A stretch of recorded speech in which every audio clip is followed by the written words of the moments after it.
Clocking out of Spokechoice is just as important as clocking in. If you fail to clock out at the end of your shift at the member's location, then it will register as an incomplete visit.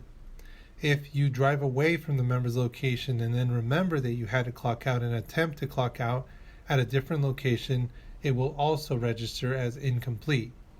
It is important to remember that you have to clock out at the member's location where you clocked in. Otherwise, you will have an incomplete visit and we will not be able to pay out for the time that was worked. Clocking out with respite and clocking out with attendant care are both very easy and straightforward. As you can see, the red icons are on and available. However, for habilitation, you do have to edit the progress notes before you clock out. So we're going to go ahead and do that now. As you can see here, I have 4 goals that I need to make sure that they do have their grades. And each of the grades just basically states at what level the member was able to complete their goal independently. So you have independent, verbal prompts, physical help, total help, or a refusal.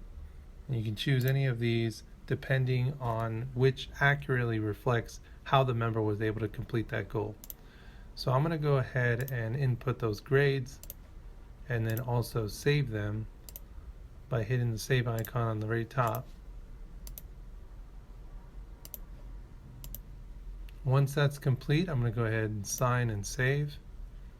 And now I'm able to clock out at the same location that I was at when I clocked in, and it will record my time as complete. I'm going to go ahead and hit say yes, and that's it.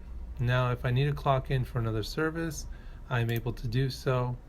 So in this case, if I wanted to clock in, let's say with respite, I can now clock in that I have already completed my last visit.